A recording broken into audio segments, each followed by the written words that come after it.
Well, 3 days surprise ceasefire. Nobody saw it coming because when Donald Trump was trying to broker peace, they spoke to both parties and they agreed to it. All of a sudden, there were bombardments around there. Each of them started accusing each other of breaking the truce. Right now, Putin said, okay, fine, 3 days ceasefire. What does this really mean for the war? Yeah, it's a selfish so-called 3 days of ceasefire. Putin doesn't really mean it. I said that because if he did, why shouldn't the ceasefire start right now? So why wait till on the 8th of May to the 11th? It goes to show that he's trying to celebrate the victory over the World War II that ended in their favor, so to speak. So I don't think that Putin really meant to say the ceasefire. If he really did, as I said, he should have started the ceasefire right away. But meanwhile, Ukraine is asking for 30 days. So why can't there be a ceasefire? On the part of President Donald Trump, he is looking for a lasting solution towards having the war ending. So I'm sure by the posture of Donald Trump, if the war is not ending, he might just lose interest automatically. So I don't really trust Putin in this direction. So let time show what is going to really happen from 8th to 11th of next month. I'm suspecting the 3 days of ceasefire because the Ukrainians, they are no a pushover in this direction. So they will view it with enough suspicion to the extent that they are still going to be battle ready. Of course, they should be, because when you are giving a date for a ceasefire, which could still take place immediately, there's enough room for suspicion. Enough for suspicion. Yes. All right, I'll come back to Honorable. Let's move straight down to Abuja, where Honorable Say Dubo is standing by. Honorable, good afternoon. It's a pleasure to have you join us. Good afternoon. How are you? All right, I'm fine, Honorable. Well, you've heard the opening remark of Honorable Frank Amego. He talked about the suspicious nature of the 3-day surprise ceasefire from 8 to 11 of May. What do you have to say about the proposal of the Russian President, Vladimir Putin? No, I think I agree with my brother, because why would you want to wait till 8th of May? Why not just start it now? And most of the Ukrainians have never trusted Putin. And that has gone a long way to making them feel that this is just one way to manipulate the people. And I agree, when you talk about ceasefire, it should not be temporary. Donald Trump is asking, actually, let us have a permanent ceasefire. The war should end.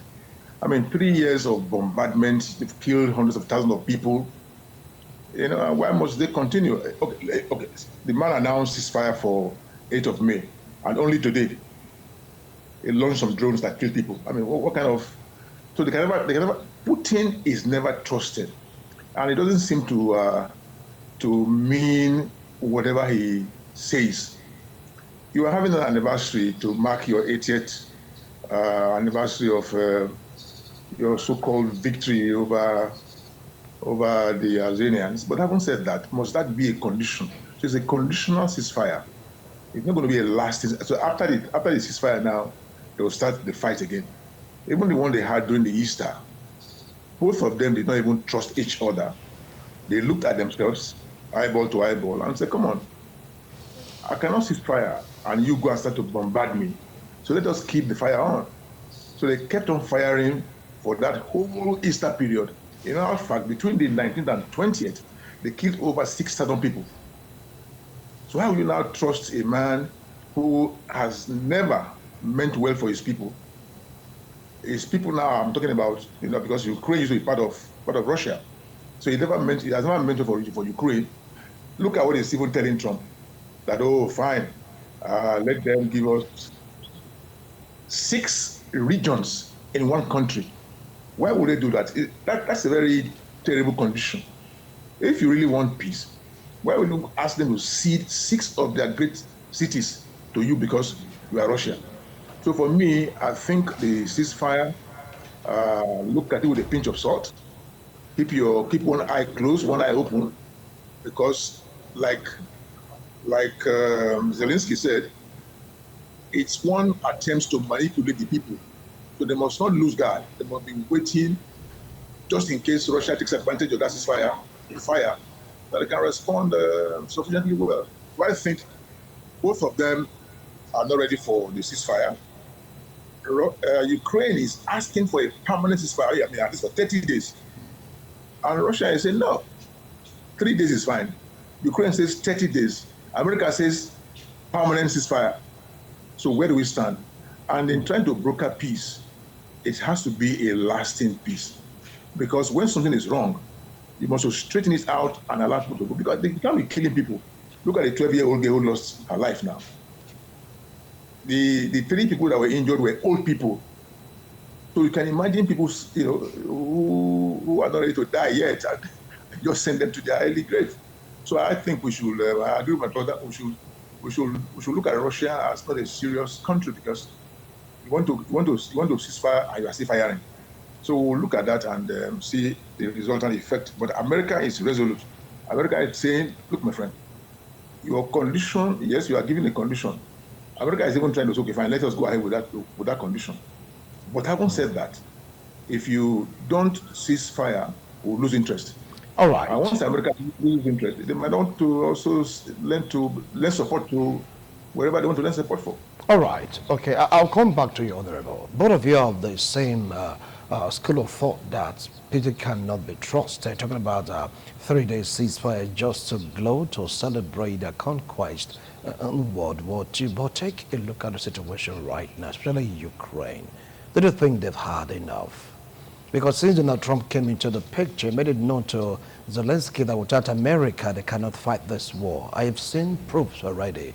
Constant bombardment, even in Kyiv, the worst hits. Zaporozhye also, you know the story. The Donbass region, Donetsk, which is like Russia, all through. And all of a sudden, North Korea came out openly to admit that really they aided Russia in this war because of their friendship, brotherhood, and of course being marked with blood. Now, what do you have to say about that? Can you just accept these 3 days? Remember, so much destruction, so much mayhem. Can it pick up by saying yes to the 3 days? Russia cannot and should not be an umpire in the war that they themselves are involved in. You cannot demand for a 3-day ceasefire and expect your opponent to just accept. Now there's a disparity, 3 days, 30 days. So what that I feel portends for this war is, irrespective of the proposal made by Putin of the 3-day ceasefire, Zelensky talking about Ukraine will not cease fire, because already there's mistrust, there's suspicion. Could your opponent tell you, oh boy, let's sit down, rest? Who believes that? Nobody believes that. Your opponent shouldn't tell you. It should be the duty of a neutral person, or better put, an umpire in a fight that gives the rules, not a fellow opponent. So if Russia, in a person like Putin, is not listening and not ready to broker peace, so it shouldn't be in a position to determine when and when not, and how much time to cease fire. He is not qualified. It should be a roundtable talk. in the midst of maybe North Korea, US, at the instance of Russia and Ukraine, to determine partial or total ceasefire.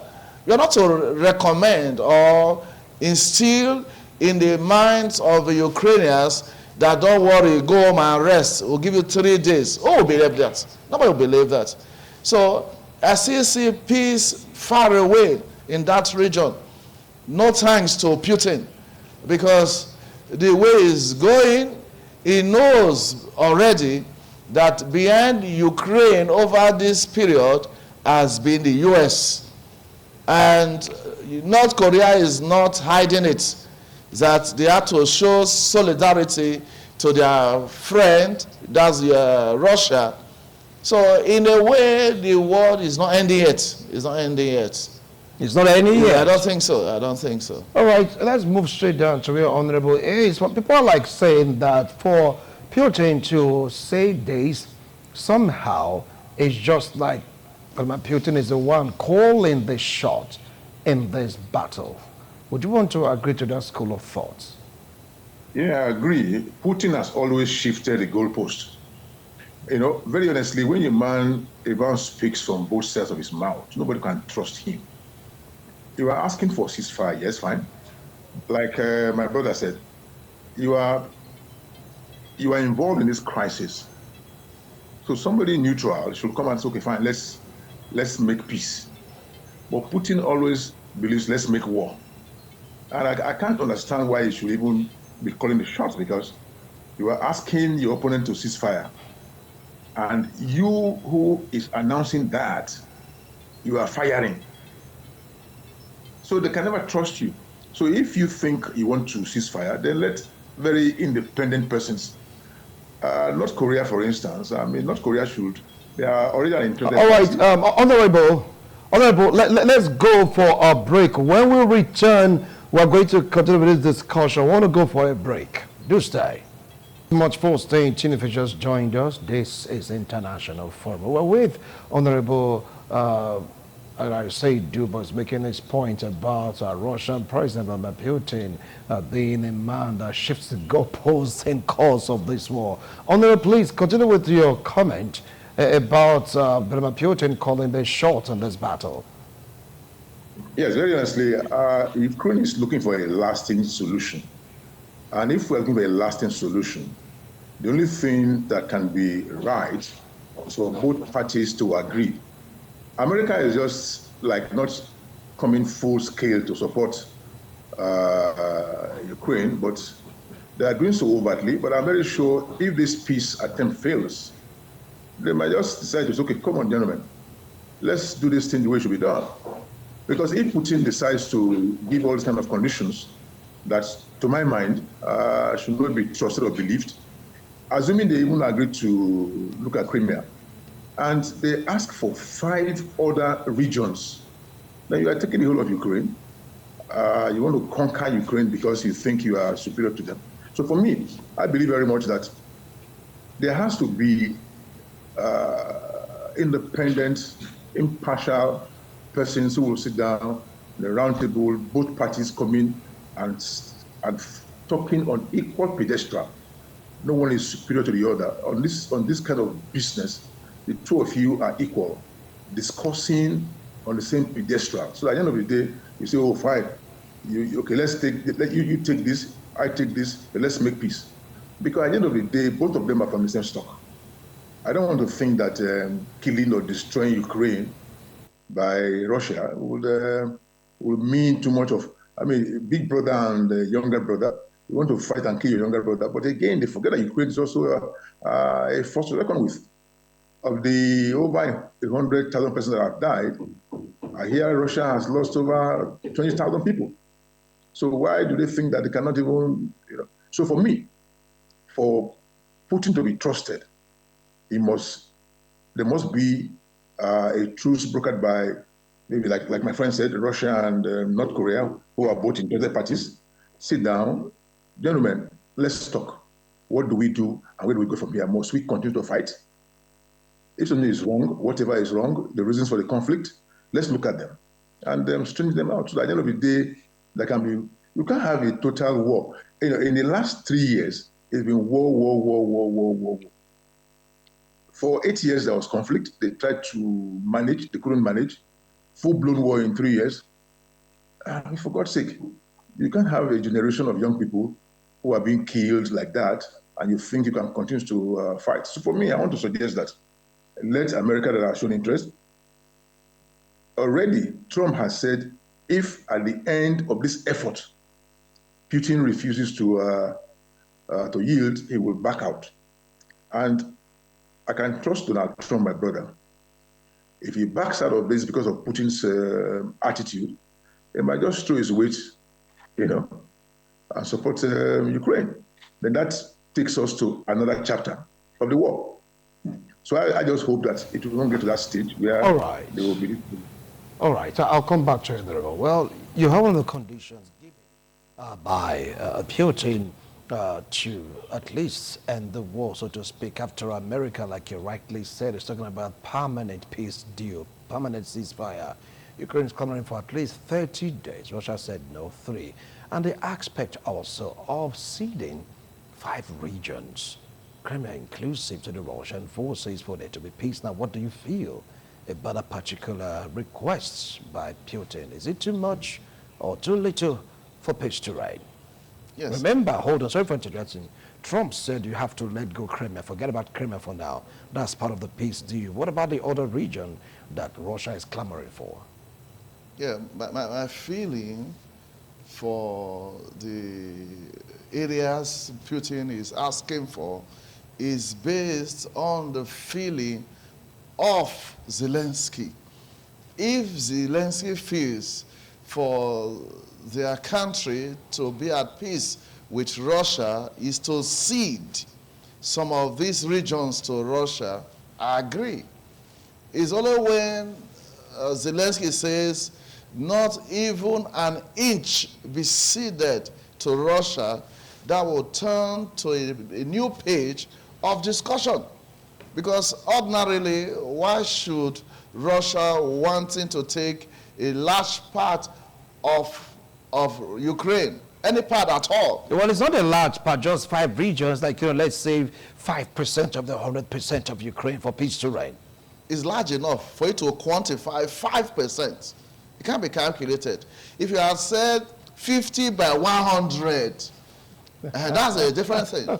So we are talking about land. We are ignoring that there are people that live there. But I said these are Russian-speaking people. These are pro-Russians, saying they want to be part of modern Russia. That's only started this fight. As how the fight, the Ukrainians are saying they want to be part of NATO. Russia is saying no. We have some people speaking Russian tribe in this region clamoring for Putin's protection because they say that the Ukrainian army, they are persecuting them. That's not a basis, Wilson.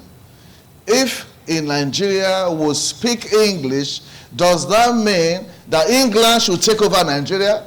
We are just speaking language. Language is even from culture. Culturally, they are affiliated to Ukraine.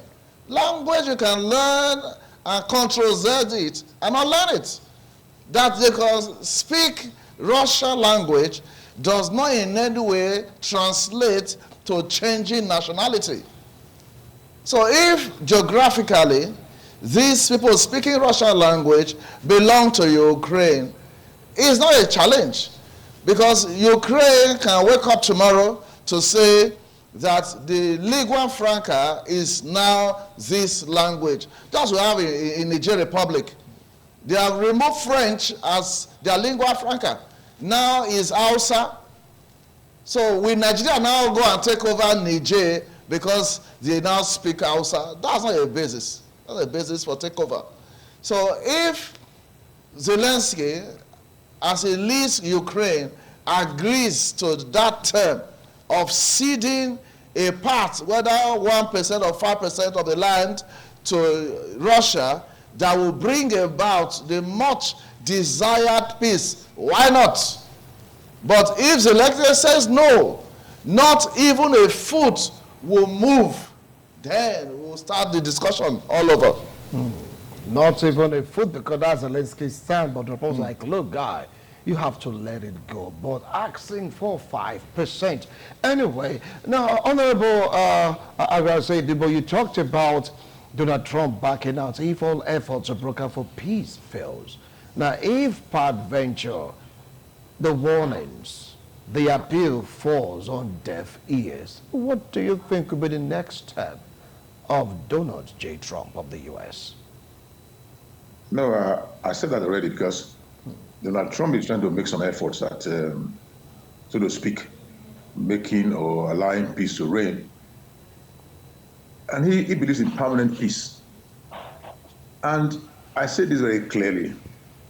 If Putin refuses not yielding now, to agree to a peace truce, and Donald Trump might just say, come on, let's support these other guys. Since North Korea is supporting you, North Korea is a very strong country also. So let's look at how it plays out. The regions that Putin is asking for, that's where you have the armory.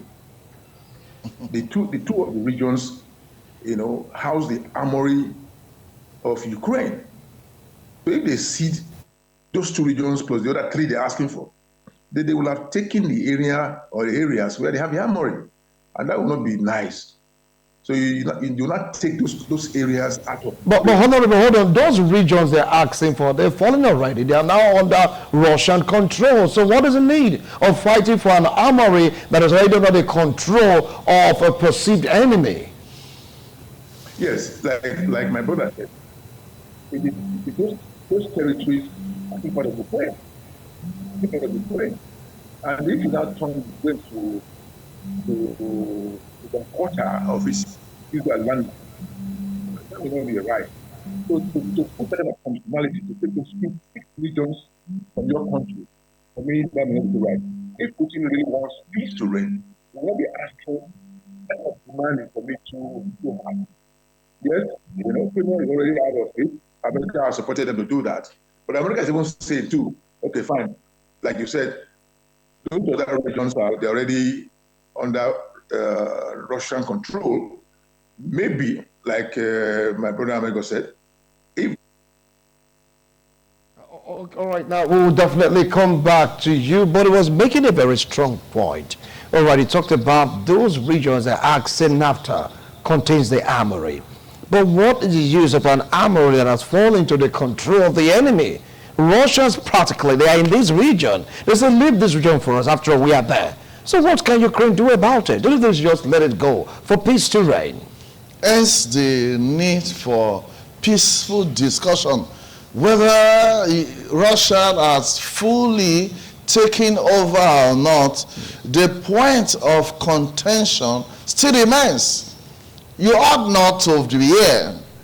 So as we are discussing the way forward, the place or places that you ought not to be in and you are there, they vacate.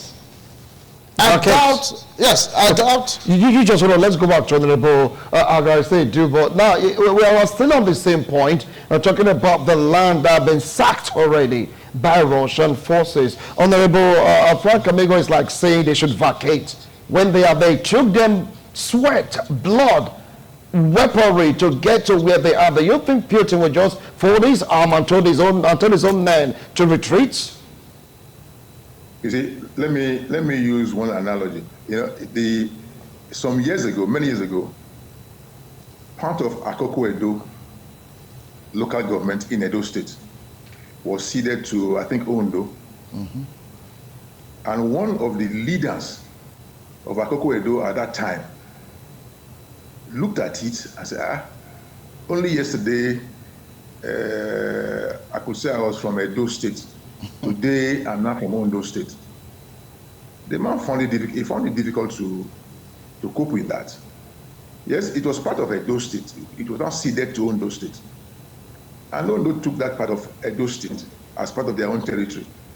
And some persons who were leaders in Akoko Edo at that time didn't find it funny to say, I'm now from Ondo State.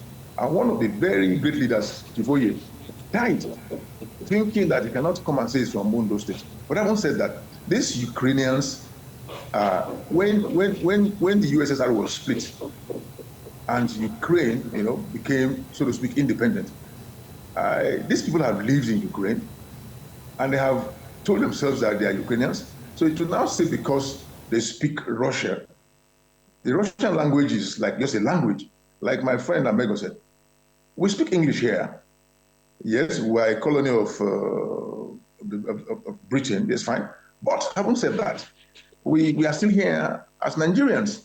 So the Ukrainians who speak Russia does not really matter. But again, like we said, if that again will create a lasting peace, and it will not affect to a large extent the running of the country by whatever form, okay, fine. I have always believed, when something is wrong, you must look for what happened and what can be done to restore lasting peace. Because children who are growing up in Ukraine now and in Russia, they will grow up looking at war, and they might just think that that's a proper way to live. So I will suggest to both of them, both Zelensky and Putin, let them sit down, discuss, and agree. Whatever is creating this evil before them, let them agree and solve, so that at the end of the day, children can grow in a very healthy environment. Okay.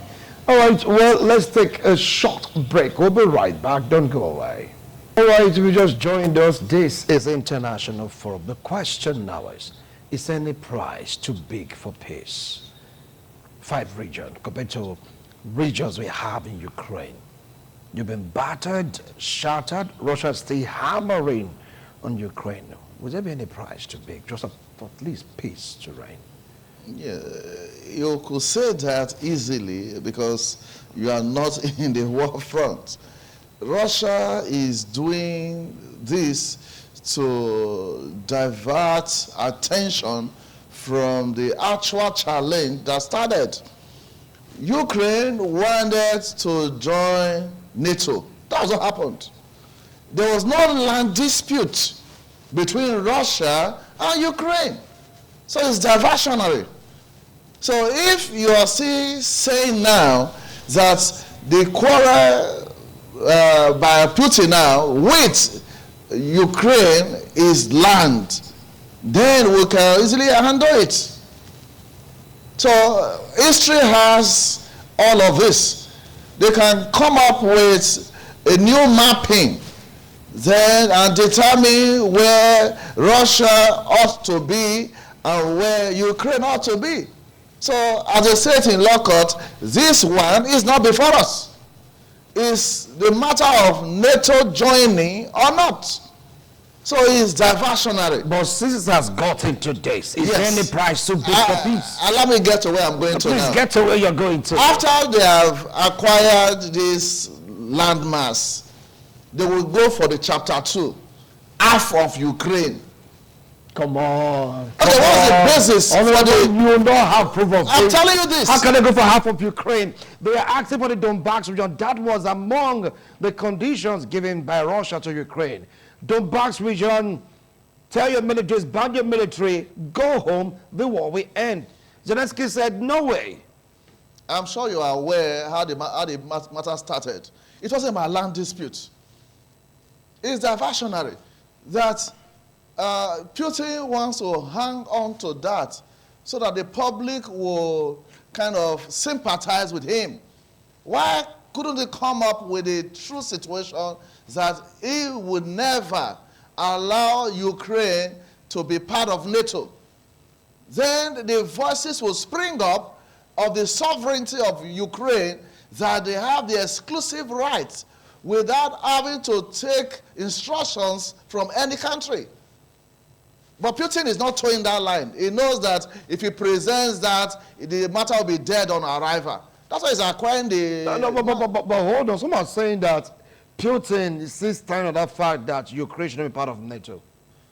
They say if to counter the particular, if they need to get more land to buffer the impact, that's the calculation.